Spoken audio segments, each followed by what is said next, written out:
એમને બીજી વાર પણ મળ્યા હતા સાહેબને, તે પણ યાદ છે કે બીજી વાર પણ અમે મળ્યા હતા સાહેબ સાથે. આપણા વિસ્તારના બાળકોના ફૂડ બિલની પણ અમે ચર્ચા કરી હતી કે આશ્રમ શાળામાં ભણતા બાળકોને ફૂડ બિલમાં 2100 રૂપિયા મળે છે, પર ડેના 70 રૂપિયા મળે છે. તો બાળકો ખૂબ સારી રીતે ભણે, એની થાળીમાં પણ પૌષ્ટિક આહાર હોય, એ બાબતની અમે એમની સાથે ત્યારે પણ ચર્ચા કરી હતી. ખોટા જાતિના પ્રમાણપત્ર જે બીજા જ્ઞાતિના લોકોને આપવામાં આવે છે, અમે તે દિવસે મંત્રી સાહેબને સાથે બેસીને એની પણ પરામર્શ કર્યો હતો કે સાહેબ આમાં વિશ્લેષણ સમિતિ આગળ તપાસ કરતી નથી. હવે તમે છો, તમારા પર અમે અપેક્ષા લઈને બેઠા છે. તમારે એ ખોટા જાતિના પ્રમાણપત્ર લઈને જે પણ લોકો જે પણ કક્ષાએ હશે, નોકરીમાં હશે કે શિક્ષણમાં હશે, એવા લોકોને આપણે વિશ્લેષણ કમિટી દ્વારા શોધવા પડશે અને એ જે એમને જાહેર કરવા પડશે. એ પણ અમારી વાત હતી. જે 40% માર્ક્સ ફરજિયાત લેખિતમાં લાવવાના, એવી જે હમણાં ગૌણ સેવા પસંદગી મંડળે નિયમ બહાર પાડ્યો છે, ત્યારે આદિવાસી સમાજને આર્ટિકલ 330-332 અંતર્ગત જે શૈક્ષણિક અનામત મળી છે, ત્યારે અનામતની બેઠકો 40% માર્ક્સ ફરજિયાત લાવશો તો જ નંબર લાગે, એવી જે કન્ડિશન છે એના લીધે કેટલાક સીટો આપણી ખાલી રહી છે. તો સાહેબશ્રીને અમે એનું પણ ધ્યાન દોર્યું હતું અને એમાં પણ આવનારા દિવસોમાં અપેક્ષા રાખીએ છીએ કે એમાં પણ ગુજરાત સરકાર, આપણા મંત્રીશ્રી રસ દાખવીને આગળ તજવીજ કરે. માન્ય મંત્રી સાહેબો, તમે બેઠા છો, સાંસદ સાહેબ પણ છે. સાહેબ, આટલો મોટો મારા વિસ્તારમાં કાર્યક્રમ છે, કલેક્ટર સાહેબ, પ્રાંત સાહેબ અને પ્રાયોજનાજી, શર્માજી, હું અહીંનો ધારાસભ્ય છું ભાઈ. મને કેમ કોઈ ફોન બી નહીં કર્યો, પત્રિકા નહીં, જાણ નહીં, ખુલાસો કરો. હું ધારાસભ્ય છું ભાઈ. આ મારું અપમાન નથી, મારી જનતાનું અપમાન છે. આ મારું અપમાન નથી. મને કોઈ કાર્યક્રમનો મોહતાજ નથી. મને પત્રિકામાં નામ આવે, મારી તકતીમાં નામ આવે તો જ ચૈતર વસાવા આવે એવું નથી. ચૈતર વસાવા નામ માટે હું નથી આવતો.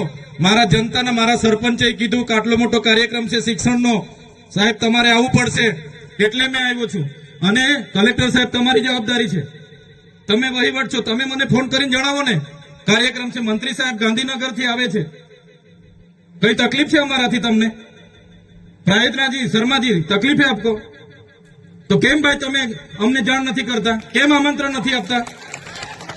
તમારું વહીવટી તંત્ર હું ધંધા કરે છે ને બધું ખબર છે. હમણાં મોદી સાહેબ આવ્યા હતા, ખર્ચો થાય ભાઈ, 8-10 કરોડ રૂપિયાનો ખર્ચો થાય. તમે દેવ મોગરામાં ડેકોરેશન માટે કલેક્ટર સાહેબ 16 કરોડ રૂપિયાનો અમારા આદિજાતિ બજેટમાં ખર્ચો પાડ્યો છે. તમે ત્યાં મોદી સાહેબના મંડપના સ્ટેજ માટે 15 કરોડના ખર્ચા કર્યા છે. ટોયલેટ, મોબાઈલ ટોયલેટ માટે 2,40,000 નો, 2 કરોડ ને 40 લાખના તમે ખર્ચા પાડ્યા છે. નાસ્તા માટે 2 કરોડ ખર્ચા પાડ્યા છે. તમે ડોમ માટે 2 કરોડ ખર્ચા પાડ્યા, ચા માટે 2 કરોડ ખર્ચા પાડ્યા, બસ માટે 2 કરોડ ને 71 લાખ રૂપિયાનો ખર્ચો પાડ્યો. કેમ? અમે સવાલ પૂછીએ એટલે તમને નડીએ છે? તમારા મનમાં ધુમાડો હોય તો કાઢી નાખજો ભાઈ. બરાબર છે, આ જનતાના ટેક્સના પગારે આપણે બધા છે. આ જનતાના ટેક્સનો પગાર મને પણ મળે છે, તમને પણ. કલેક્ટરથી, તલાટીથી લઈને કલેક્ટર સુધીના બધા તમે નોકર છો, અમે બધા સેવક છે. આ લોકોએ જે પણ કે અમે પ્રતિનિધિ છે, અમને અધિકારો આપ્યા છે. તમે અમને કેમ અહીંયા બોલાવ્યા નથી? ના સાહેબ, અમારે વિદ્યાર્થીઓ અમે કેવું પડે છે. અમને કઈ, તમે દર વખતે ચિંતામાં કીધું, દર વખતે આ જ પ્રશ્ન ઉભો કરો છો, દર વખતે આ જ પ્રશ્ન ઉભો કરો છો. ઓ ભાઈ, ધારાસભ્ય છું, લોકોએ મને ચૂંટ્યા છે, મને આમંત્રણ જોઈએ ભાઈ. આ કોઈના પૈસાથી આ બિલ્ડિંગ નથી બની, તમારા ઘરના પૈસાથી બની છે. અરે વિષય પર તો મને આમંત્રણ કેમ નથી આપ્યું? મને જાણ કોઈ એક ફોન કેમ નથી કર્યો? કેમ ભાઈ? અમે ધારાસભ્ય ચૂંટાયેલા છે, લોકોએ અમને અધિકાર આપ્યા છે, અમારો અવાજ તમે દબાવવાની વાત કરો છો. અમને કેમ નથી આમંત્રણ આપ્યું? તમે તમારે આમંત્રણ આપવું જોઈએ ને અમને.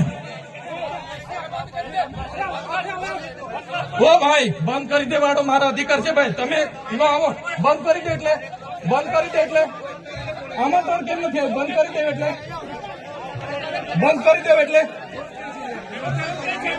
બંધ કરી દો એટલે આમંત્રણ આપવું જોઈએ ને તમારે. અમને તમે આમંત્રણ કેમ નથી આપ્યું ભાઈ? અમે ચૂંટાયેલા ધારાસભ્ય છે, અમને એક ફોન કોઈનો આવ્યો નથી. કલેક્ટર સાહેબની જવાબદારી છે.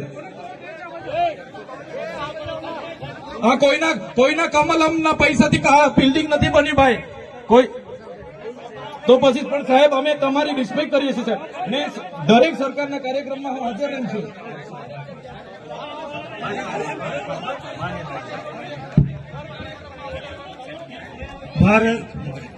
ભાઈ ભાઈ ચલો શાંતિથી બેસી જાઓ, બધા બેસી જાઓ. એ ભાઈ બધા બેસી જાઓ, બધા બેસી જાઓ. ચાલો શાંતિથી બેસી જાઓ ભાઈ, આગળ નહીં, બેસી જાઓ શાંતિથી. ઓય ભાઈ એ